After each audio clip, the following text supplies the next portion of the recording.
Qoçlar tərs, əkizlər qərarsız, balıqlar romantik, əqrəblər qısqancı olur. Bu kimi ifadələrə tez-tez rast gəlirik. İstər zarafatla, istərsə də ciddi şəkildə deyilsin, bürclərə əsasən insanları xaraktercə etiketləmək bir növ vərdişə çevrilib. Astroloqlar bürclərin insanın doğum anındakı planetlərin mövqeyinə əsaslandığını və bu enerjilərin şəxsiyyət xüsusiyyətlərinə müəyyən təsir göstərə biləcəyini iddia edirlər. Lakin psixoloqlar bunun daha çox özünü doğruldan proqnoz effekti olduğunu vurğuluyurlar. Yəni bir insan mən əkizlər bürcüyəm, dəyişkənəm fikrinə inanırsa, zamanla doğrudan da o cür davranmağa başlayır. Ən çox bunu evlilikdə və yaxud da ki, işə götürmələrdə daha çox rastlaşırıq insanlarla ki, bəs misal üçün də və yaxud da əkizlər bürcüdür, mən bundan ailə qura bilmərəm, çünki fikirlidir, səhər fikrini dəyişəcək və ya günə ki, xanım əkizlər bürcü olar. Bu daha çox insanların beynində o yaradır ki, əkizlər bürcü dəqiq fikir verə bilməyən insanlardır və tez-tez fikirlərini dəyişə bilər, əhval-ruhiyyələr tez-tez dəyişə bilər, amma bu bürcə bağlı təbii ki, bir məsələ deyildir.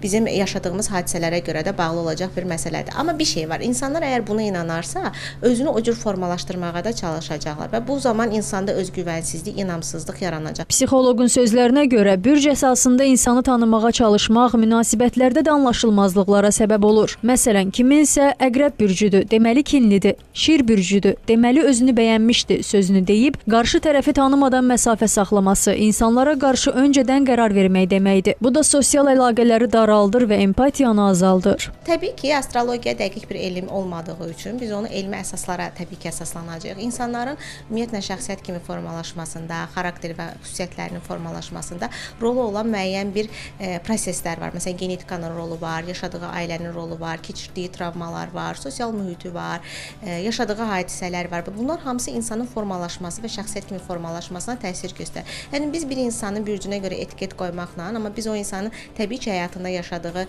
şəraitini, baş verən hadisələri, travmaların heç birini bilmədiyimiz üçün necə bir insan olacağını gələcəyi üçün bilə bilmərik. Təbii ki, etiketləmək doğru deyil. Xüsusilə TikTok və Instagram kimi platformalarda bürc kombinasiyaları, uyğunluq testləri və bürclərin davranışları mövzularında edilən paylaşımlar böyük maraq görür. Bu, gənclər arasında həm əyləncə, həm də özünü tanıma vasitəsi kimi qəbul edilir. Amma həddindən artıq inanmaq, insanları bu çərçivələrə sığdırmaq, fərqlilikləri qəbul etməməyə gətirib çıxara bilər. Mütəxəssisin sözlərinə görə, insanların xarakterini formalaşdıran çoxsaylı amillər, tərbiyə, həyat təcrübəsi, mühit, genetik faktorlar və digər nüanslar bürclərdən qat-qat daha güclüdür.